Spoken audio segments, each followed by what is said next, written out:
Hello, everyone. My name is Ryan Clark. I am the founder and CEO of Clark College Consulting and Clark College, author of two wonderful books. I've helped over 1,000 people all over the U.S. with selecting, applying, financing, and even figuring out how to pay for college. And today I wanted to talk to you about 7 tips to ace the SAT. And I can remember the first time I took the SAT and how worried I was and how excited I was and how much pressure I put on my shoulders. I thought going into this test, if I don't do well, my whole life is going to crumble. And to be honest with you, I didn't do real well the first time I took the SAT. So I want to give you 7 tips that I think, especially with the new SAT, that's going to really help you with acing this. So number one is have a test day checklist. And I'll try to put a link to a test day checklist that I give my students and parents. And you need to have some type of checklist. You want to have a good night's sleep ahead of time, of course. You want to try to not study the night before because really the studying the night before is just really too late. So you need to try to eat well in the morning, have a good breakfast. And so I'll give you a quick test day checklist for you to use that will help you with, just making sure you're ready to go. Eat a little protein snack before you head out or bring one with you.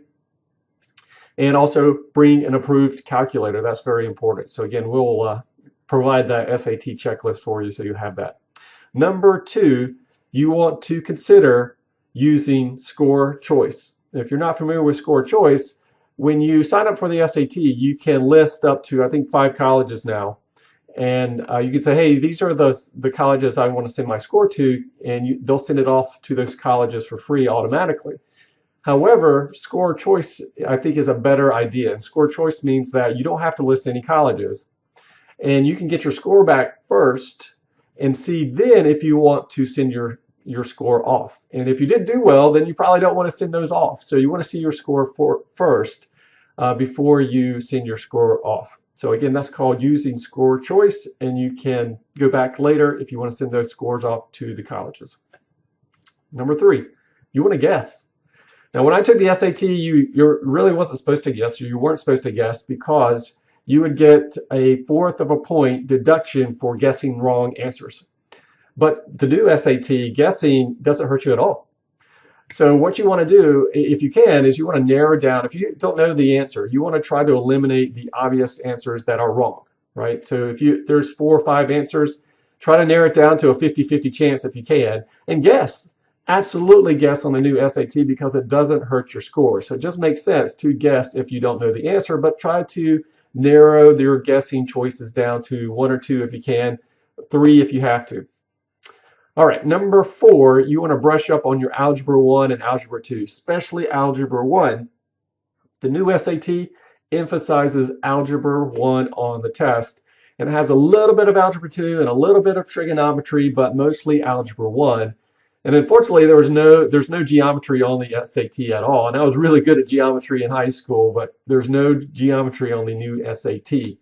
Well, I wouldn't say no, but there's not very many or very much geometry. So the math section includes many word-based problems as well. So brush up on your word-based problems, but definitely you want to look at your Algebra 1, brush up on some Algebra 2 and some trigonometry, but definitely Algebra 1.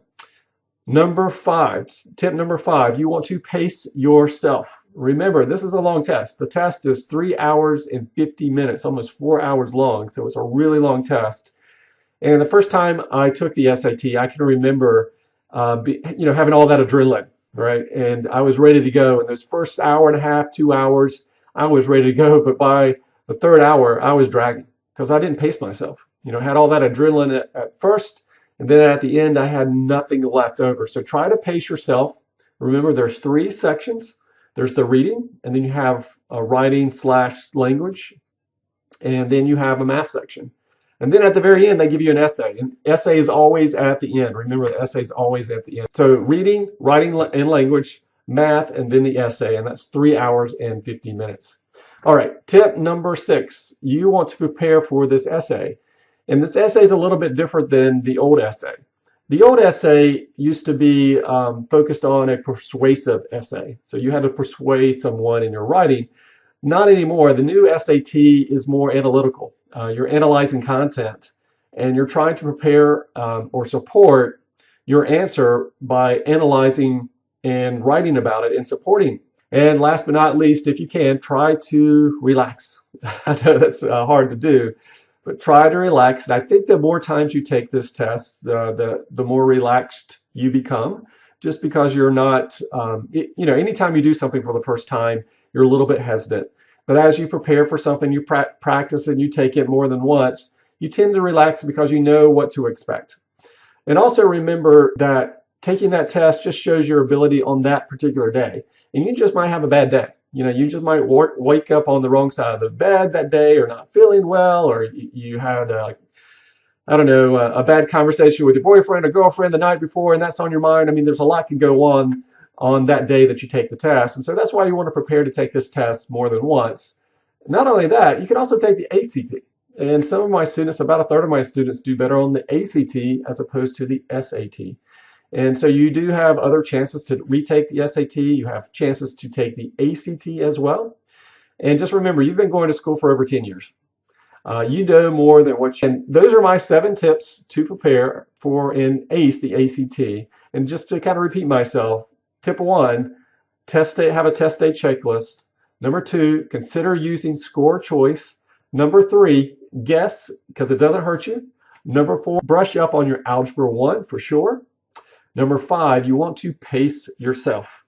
And number 6, you want to prepare for the analytical essay. And last but not least, 7, try to relax as much as you can. If you need some of this help with preparing for the SAT or the ACT, we have a wonderful test prep company that we work with. It's the #1 online test prep company in the world. They do an excellent job, and we send so many students to this testing prep company. We've negotiated a wonderful price. So it's a really, really, really good price. And what do I mean? Well, if you go to that company's website, we can knock the price off tremendously based upon what you see on that website. So if you're getting this email or you're getting this video email, a newsletter, your son or daughter is no longer in college, please forward this to someone you think who might can use it, a cousin, a friend, a relative, a neighbor. Post it on Facebook, share it with the world, and let's make college an affordable reality for everyone. Thank you so much, guys. Have a wonderful day, and we'll talk to you soon. All right, bye-bye.